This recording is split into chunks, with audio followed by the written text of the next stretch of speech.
This week I'm going to talk you through and demonstrate an exercise that comes from a contemporary American painter, a contemporary impressionist, Anne Blair Brown.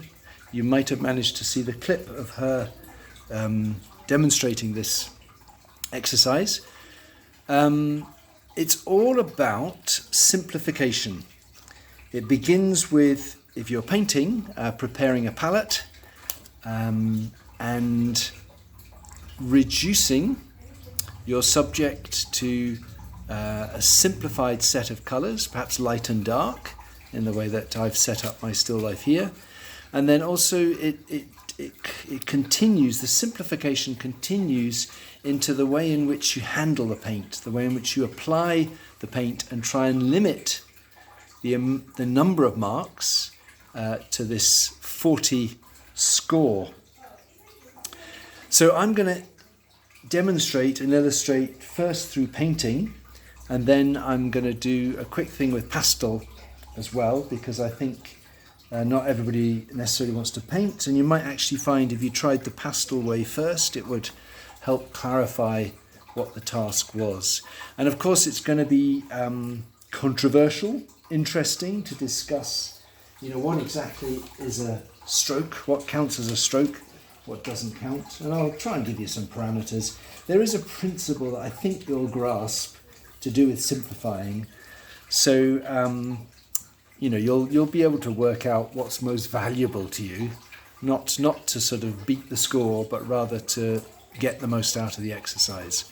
So I recommend you start with a still life, nothing too complicated, but maybe a few objects. I've got 3 objects, and I'm thinking a little bit about their colour. I've got a blue background, and I've got a blue bowl, and I've got a brown egg cup, and if you like, a grey silver spoon. I have tinted my canvas, so I've rubbed in a bit of burnt umber and white so that it's not going to be a white surface. I think that would be helpful to you if you did the same, not working on white.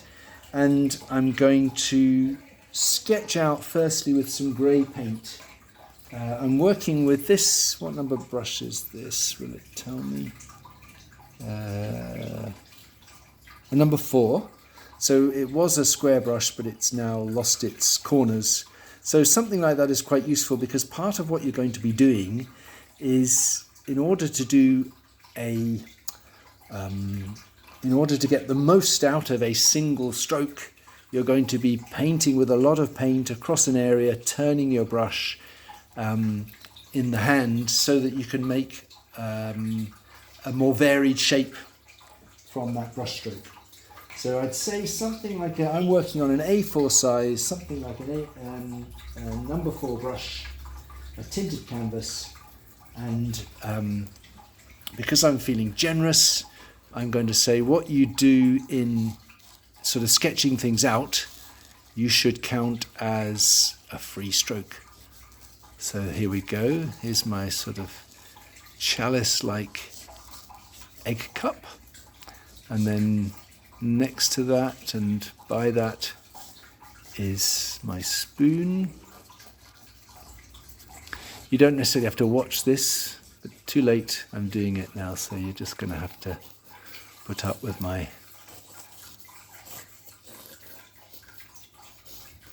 boring introduction of watching paint be applied. But I think it's worth doing it because I need to sort of talk you through each stage, because I know sometimes you'll feel what's it all about.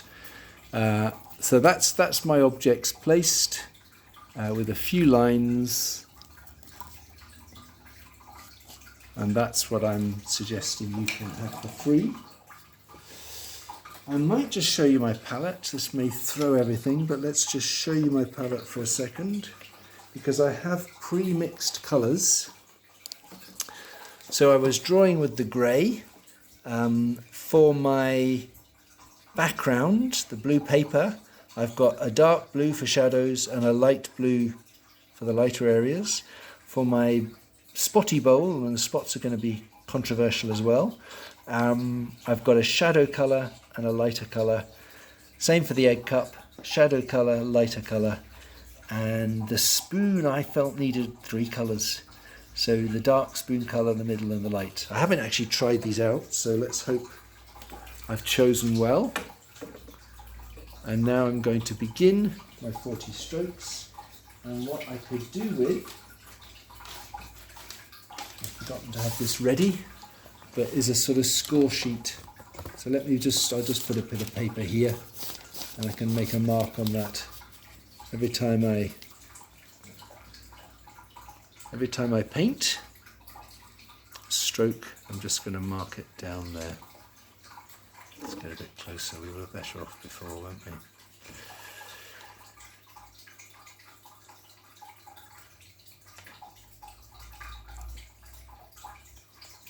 Okay, so I think I would probably start with the shadows. So I've shown you my palette and made that paint fairly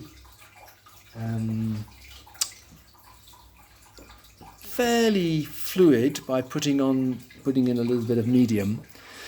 So I'm going to start with the shadow of the egg cup. And I've got plenty of paint, you see on the tip of the brush. So this is kind of an exercise in handling paint and brush strokes. I think I'm going to get one shape there. And actually maybe I can come around the spoon a bit as well and get the spoon's shadow as well. With a bit of paint left.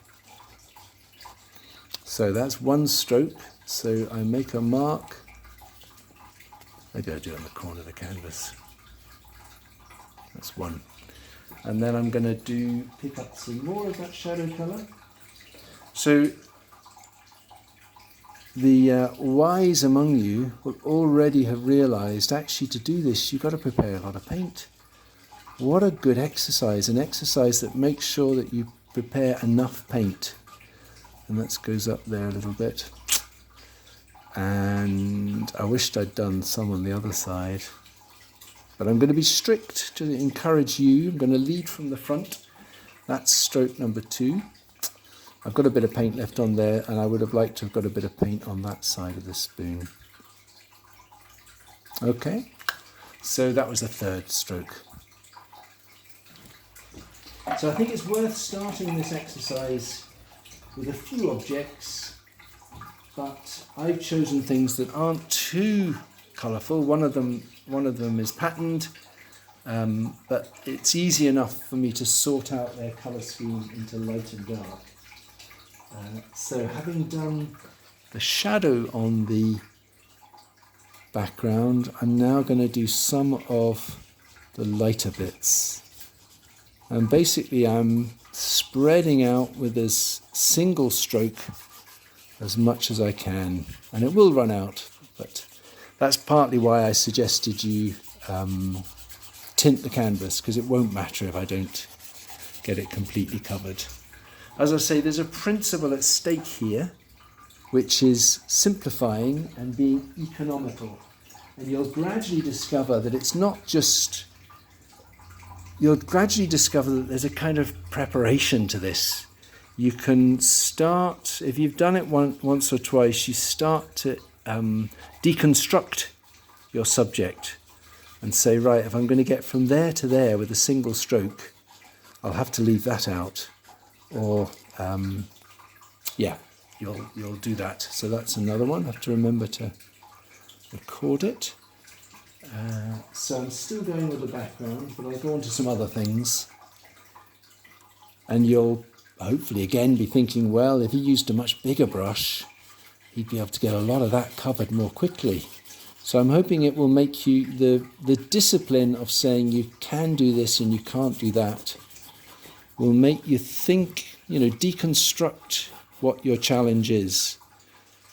And look at that, I've already run out of background paint. So I need to do just a wee bit more on the other side so I didn't record that one. So a bit more on the other side, just so that I've done the negative shape around these shadows.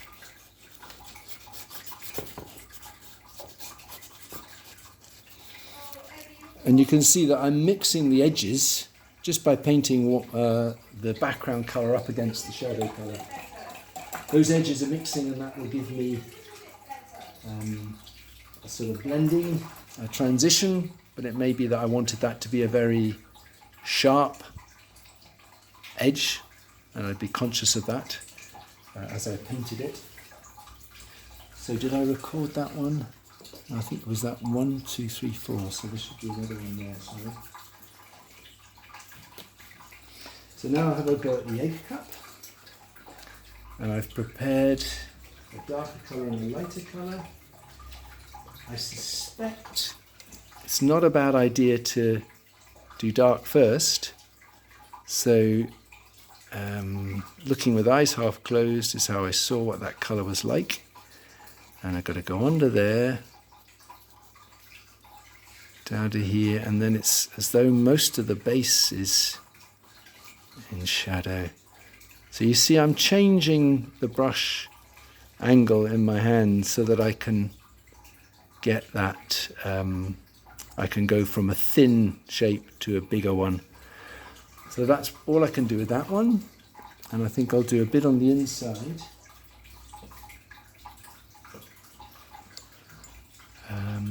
It's over here. Another one. And then I've mixed up a lighter colour for the light part of the egg cup. And of course, inevitably something like, well, any of these objects, I'm going to look at them and think, well, actually, I need more than 2 colours. I need 3, I need 4. But that's what the exercise is all about. You only have 40 strokes, so you've got to really economize, basically. So that's probably all I can do with that one. I'll do one on the inside. Now it may be that my colours aren't very good, and if you find that's your experience and you think, well, I could have better colours, then stop.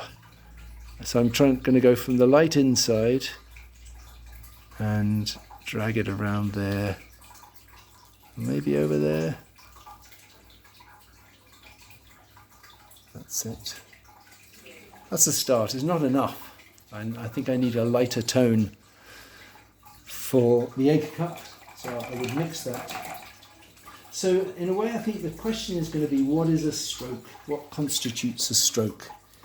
And perhaps you could think of it in terms of whenever the brush is on the painting, and you can try and oblige yourselves to keep the brush on as long as possible, and that means you've got to have enough paint mixed, of course. But if you set out with quite a sort of disciplined parameters, you'll get much more out of this. It's easy to, kind of cheat and say, well, I've got a bit of paint on the brush, I'm going to jump over there now and nobody will know. But you will know, and you'll know that you have not made the most of this most wonderful exercise. So I'm doing that down there. That's that one. And then I've got a lighter colour for that bowl. I'm cleaning my brush in between each colour, and I'm drying it. And again, just to make that point, this is the job of the oil painting brush, is to pick up some paint from your palette and put it down as decisively, as directly as possible. So if the paint is sitting on the tip of the brush like that, then you can drop it onto the painting and let some of that mixing happen when it bumps into the colours that are there already.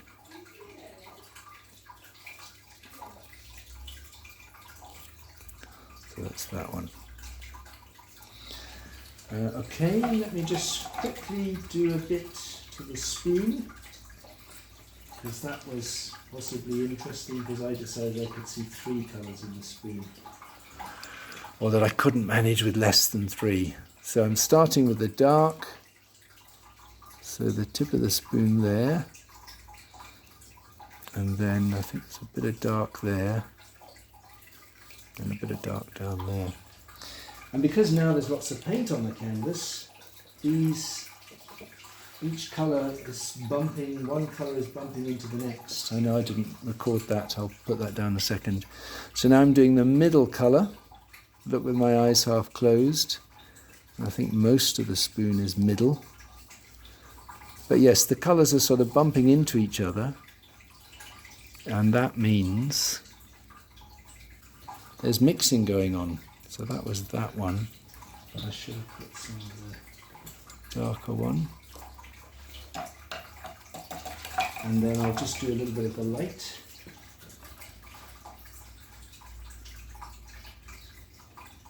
And this is where it gets more challenging, because I can see some light bits on the inside here and maybe there. I think that's got to be one. And then the edge, the very edge of the spoon,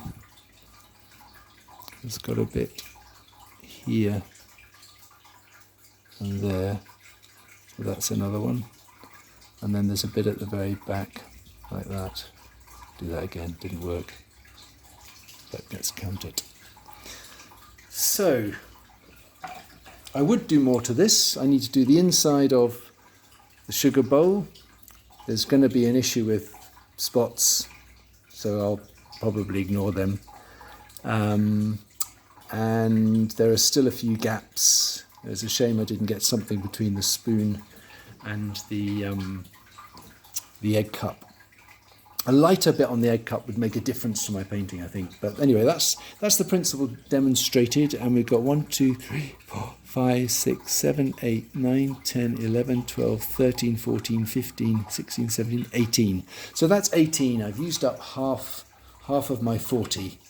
So I think that's a reasonably good demonstration for you, because I think with another 22, I would have done those extra things. The inside of the sugar bowl with its light and dark, the lighter edge to the egg cup, and maybe I would have gone back over some other things. The spoon is a complicated bit of painting that needs a bit more attention. So that's doing it with paint. I'll just pause while I set up for pastel. So if you want to try this exercise in pastel, I think the best advice is to work on some tinted paper. Don't work on white paper. Have for free a bit of charcoal underdrawing, which you may or may not want to spray. Oh, I've come off the page because I can't see what I'm doing. So you have your charcoal underdrawing for free.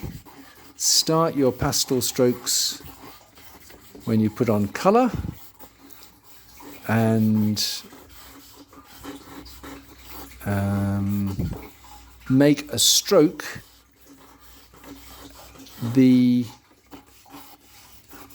I don't know how to express this. If you don't lift the pastel off the page, as soon as you lift the pastel off the page, that's the end of the stroke. So that bit's free. We've got a few shadows, which is handy. And then, so for, let's see what they're going to be. What I have these colours ready. Oh, wait a minute, I'm not wearing the mic. Can you hear this? You hear me? So let's see, I've got all the pastels ready. Well, that would work for them. Is that it? You see, I thought I was prepared, but I'm not. So that'll have to do. Right, so pastels and gloves are a bit annoying as well. It was all going so well. Right, so this is one. Doing my negative shape. I mean, I'm guessing that you might have to lower your score for pastel, because look at that, goes on and on and on. You can see what you're doing. So that, I would say, is my first stroke in pastel. One. let's go for the egg cup. So you might do less in pastel, but of course the great thing with pastel is that your colours are already mixed. So you'll have to judge it for yourselves. You're in charge. The point is, this is an exercise that hopefully you will really grasp the principle of. So look at that, half an egg cup just in one. But it does mean you have to think about the mark that you make. So for example, with this egg cup, I'm going to start with the side of the pastel down here to get that area. But then I'm going to go to the end of the pastel to make that line going around the top of the cup. Something like that. So I think you'll manage with fewer strokes, but hopefully you will think more about what you do with them. And maybe if it's easier, then you've got to be more demanding of yourself. So that one, that blue's probably a bit too strong. I've got a lighter blue. I think that lighter blue isn't, this is the wrong lighter blue, isn't it? So I might have to add a bit of white. So maybe, I didn't put the other one down, maybe there's some mixing involved when you're working with pastel. Anyway, I'm hoping that there's a principle illustrated here that you will be enthusiastic about and you will adapt to teach you to get the most out of it. Let's just quickly do the spoon, because I think I'm not doing such a good job here because I didn't have my pastels ready, and so it's all a little bit chaotic. So what's what? They all look the same, and I know what it is. I ran out of white pastel as well. So that's that grey.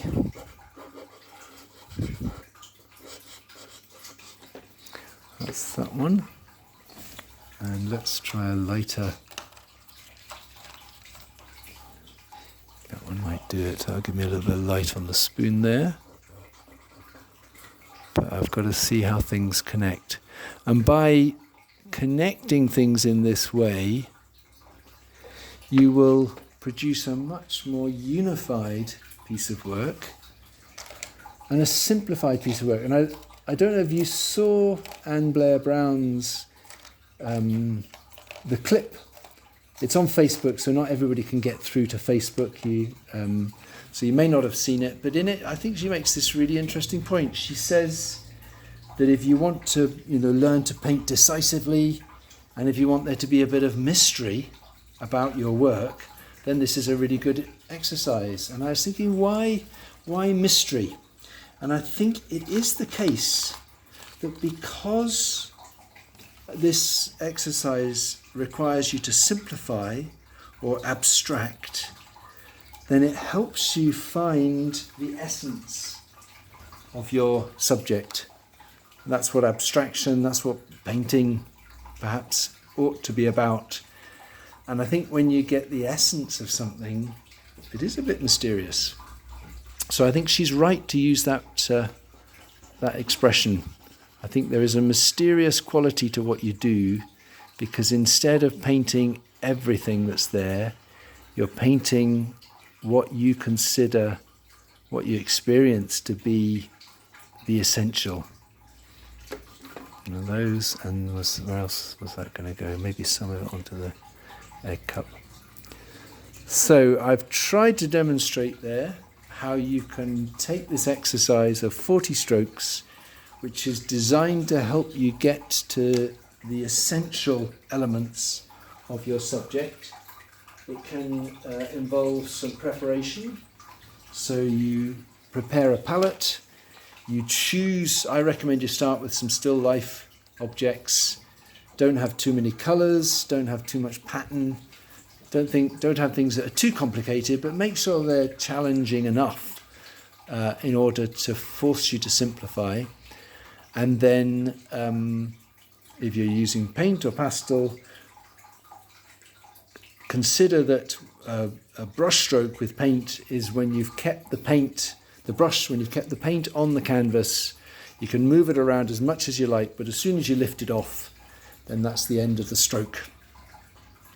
And ideally you would start with big shapes. You would start with the background. You would break up, you'd have your still life well lit so that you could have a light colour and a dark colour. And you will take this as far as you can. And when you get to 40, you'll stop, and either you'll have another go because you felt you didn't prepare for it properly, or it didn't work the first time and you might like to try it differently, or you'll find that the still life is sufficient for you to achieve that aim, and then you might move on to something more complicated. When we did the simplify exercise, I started with a box and a lemon, and then I moved on to a shoe or some shoes, and then I think I had a go at a face. So you might want to work your way up towards a face, a figure, something complex like that, but start with some fairly easily managed still life objects and push yourself gradually as you feel you really grasped the point of this exercise. And maybe tomorrow, on Monday when we get together, you may have started, you may not have finished, or we'll just see. We can just see whatever stage you're at the beginning, and over the course of the week you'll hopefully challenge yourselves more to apply the 40 stroke exercise to subjects that are more challenging and maybe more interesting to you. Okay, see you tomorrow then.